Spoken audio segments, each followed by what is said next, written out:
Wait, don't scroll yet.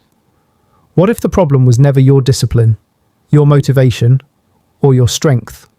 What if you were never broken at all?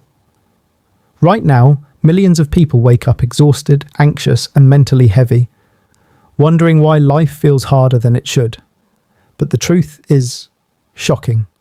Your brain may still be trapped in survival mode, reacting to invisible threats that no longer exist.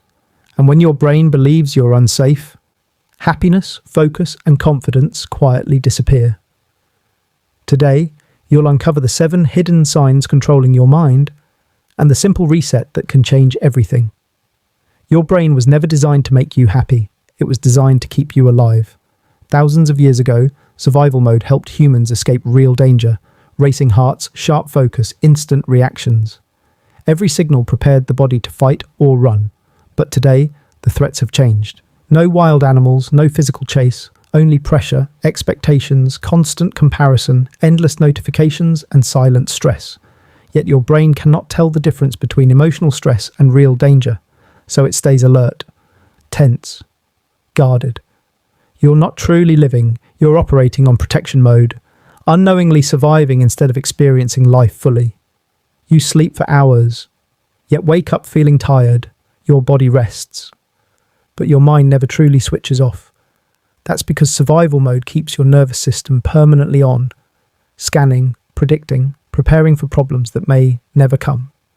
Even during sleep, your brain stays alert, processing stress, replaying conversations, anticipating tomorrow's pressure. So instead of deep recovery, you get shallow rest. Silence feels uncomfortable. Relaxation feels unfamiliar. Your thoughts keep running like background apps, draining energy all day long. You blame yourself for lacking motivation, but exhaustion isn't weakness, it's overload. Your brain believes constant alertness equals safety, so it refuses to fully relax. You're not lazy, you're not undisciplined, your mind is simply trying too hard to protect you. And that protection quietly turns into chronic mental fatigue. Simple choices suddenly feel heavy. You reread messages before sending them, replay conversations hours later. Imagine problems that haven't even happened. Your mind constantly searches for mistakes, rejection, or hidden danger. Why? Because survival mode transforms your brain into a threat detection system.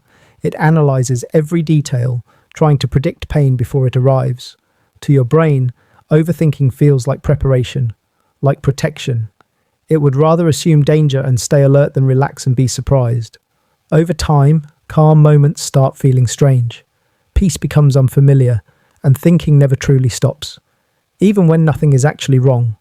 You smile, but the happiness doesn't reach inside. You laugh with people, yet feel strangely distant. Moments pass, conversations happen, days move forward, but you don't feel fully present in your own life. This isn't simply sadness, it's emotional shutdown. When stress continues for too long, the brain reduces emotional intensity to protect you from overwhelm. It lowers both pain and pleasure. Feelings become muted, experiences feel flat. Your mind chooses numbness over overload. You're not losing yourself. Your brain is creating emotional distance, trying to keep you safe from feelings it believes are too heavy to handle. A delayed reply feels like rejection. A small criticism feels personal. One tiny mistake suddenly ruins your entire day. You wonder, why am I reacting like this? Because survival mode keeps your emotional alarm system constantly switched on.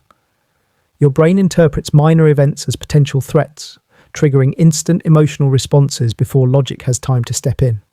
Reaction comes first. Understanding comes later. It's not about weakness or being overly sensitive.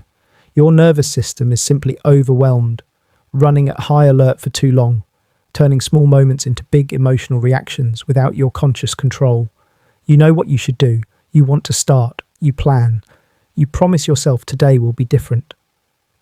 Yet somehow, you delay again, and then guilt appears. But here's the truth most people never hear.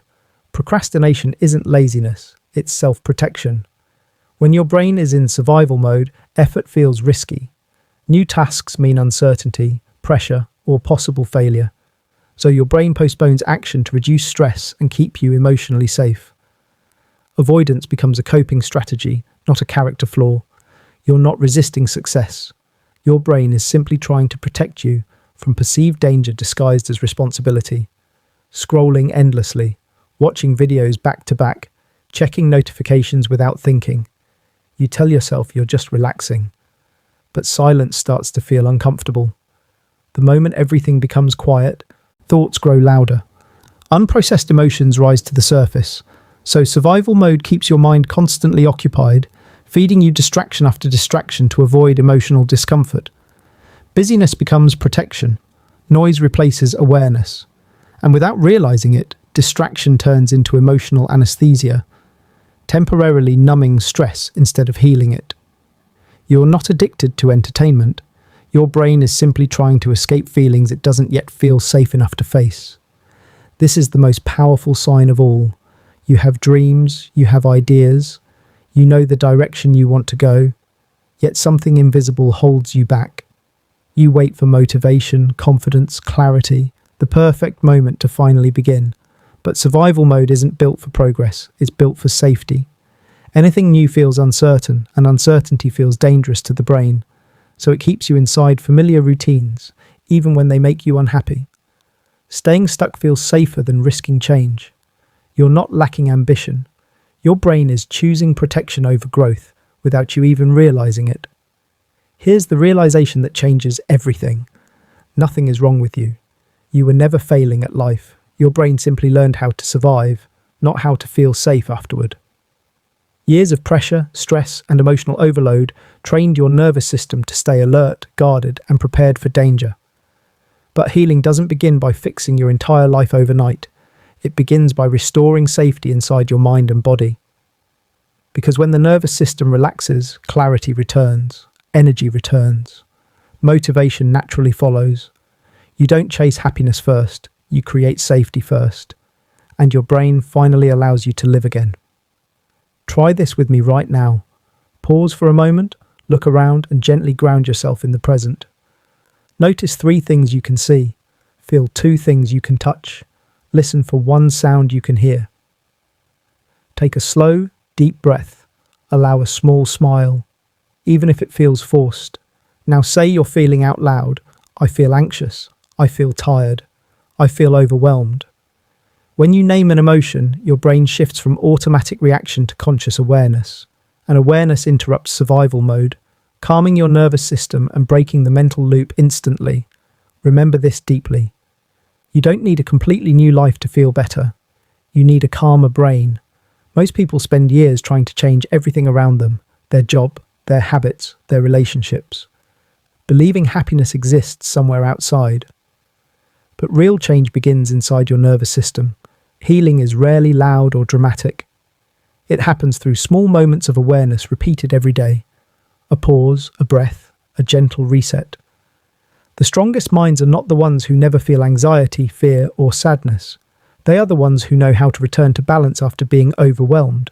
So the next time your thoughts feel heavy, when motivation disappears, when emotions feel too strong or completely numb, don't fight yourself, don't judge yourself. Pause, breathe slowly, come back to the present moment, because your brain was never working against you. It was trying to protect you the only way it knew how. And now you understand the system. You don't need perfection. You don't need endless motivation. You only need awareness, repeated again and again until survival turns back into living.